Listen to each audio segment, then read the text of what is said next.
The 10 objections. Objection number 2. What happened to the dinosaurs?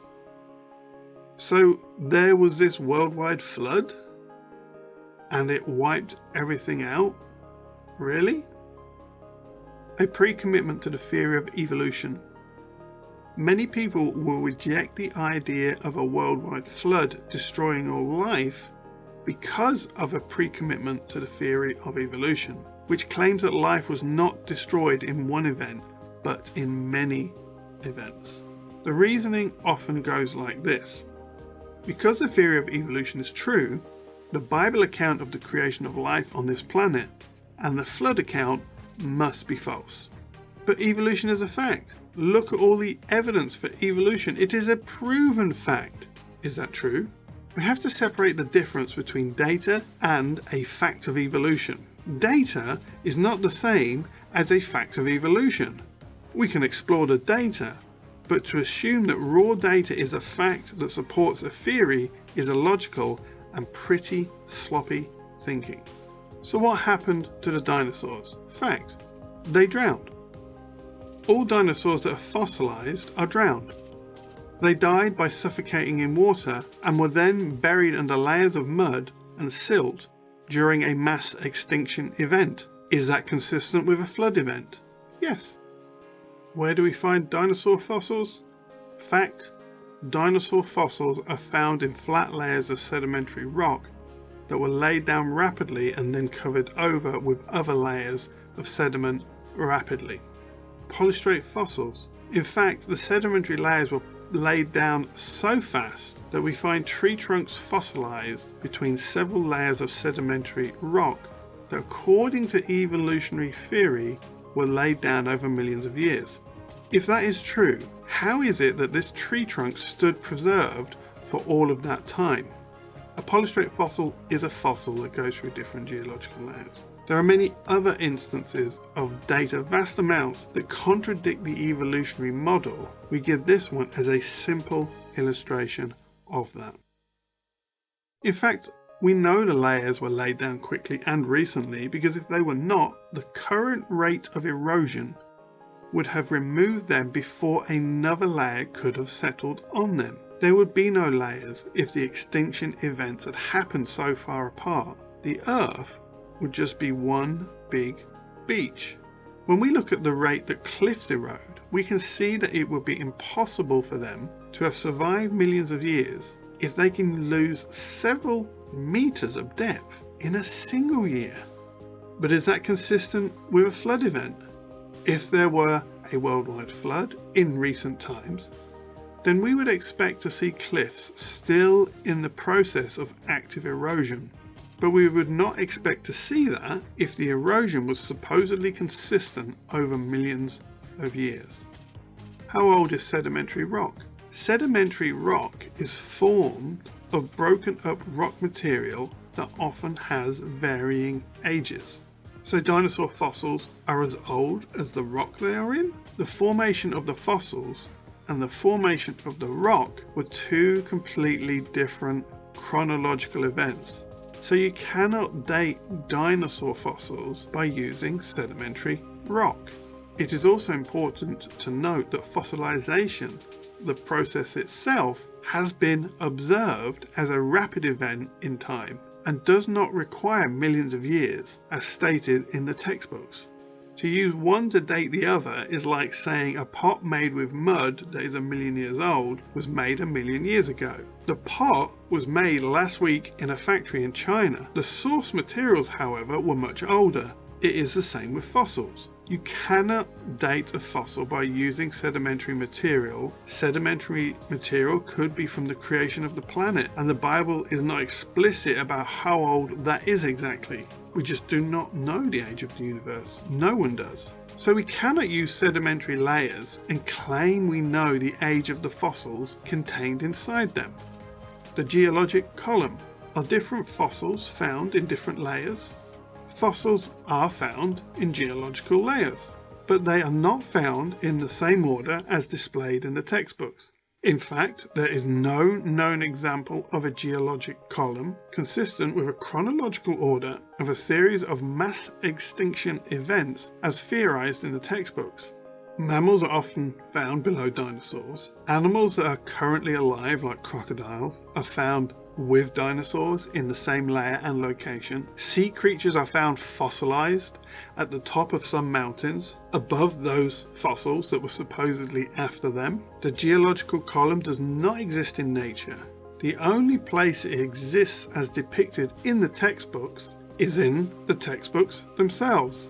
We would call it a genuine piece of science fiction if so many were not so enamored by evolutionary theory. We would, however, expect such mixing if we accepted the flood account, but we would not expect it if we accepted the evolutionary account of fossilization events. So why is evolutionary theory so popular?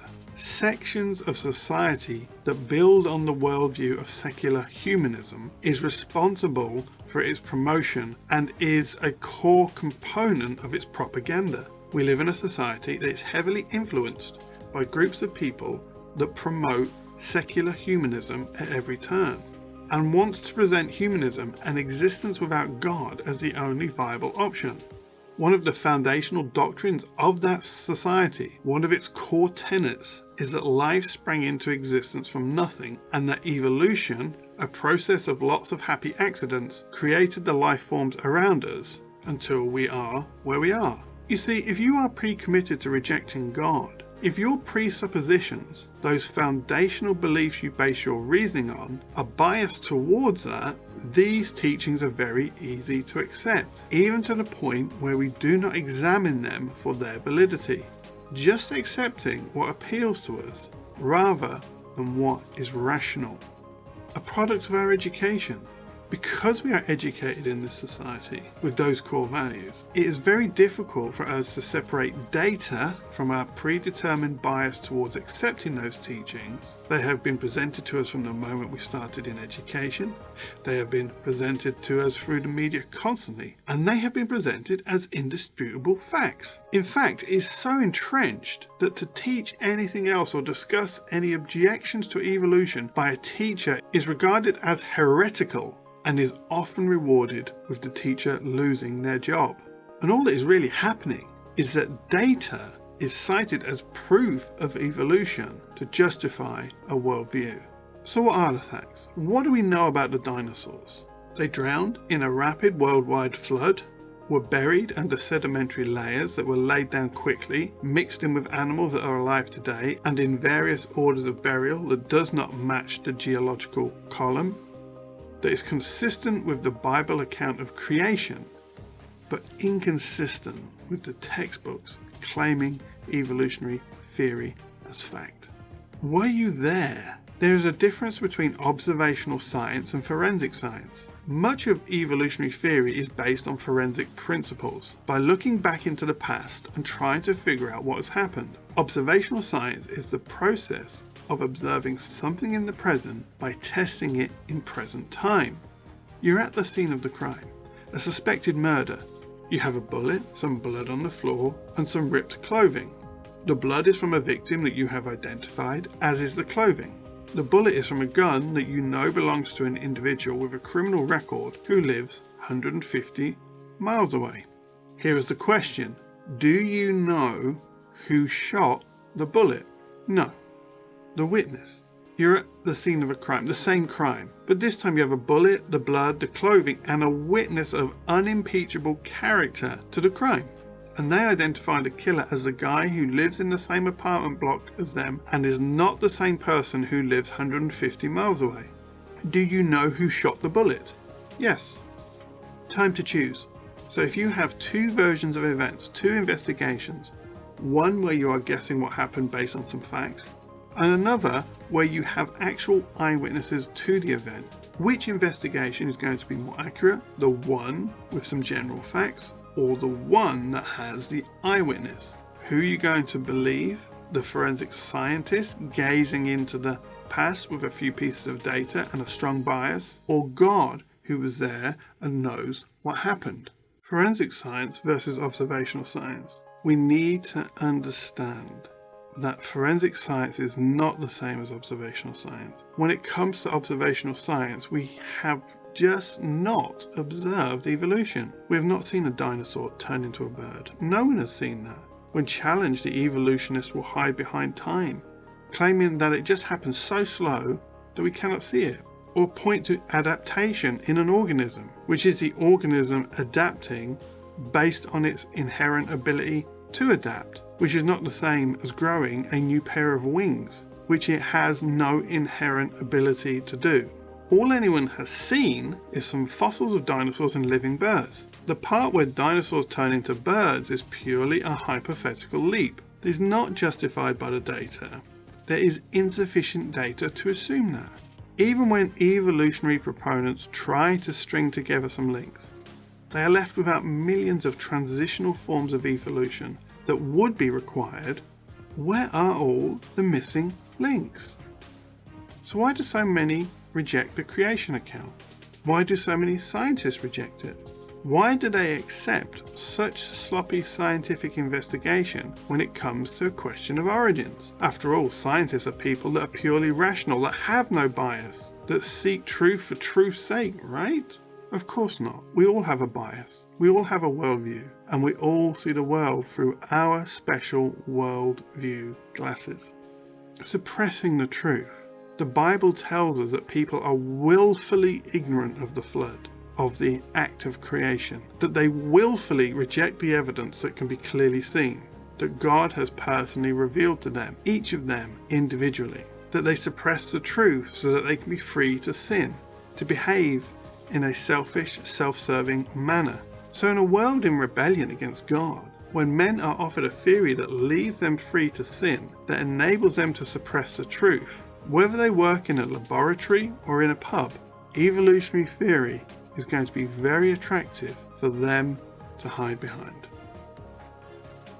So if all we are is evolved pond scum, if there is no God, we can do what we like. But if there is a God, then we have a basis for moral objectivity, an absolute moral standard we can appeal to. And that is not something that we are all that keen on sometimes. That sort of messes some things up that we know God is not going to want us to do. So the acceptance of evolutionary theory is often motivated by expediency to sin rather than truth. But what if you were created with intentionality and purpose? That there is a reason you were born? What if you have value and hope for your life?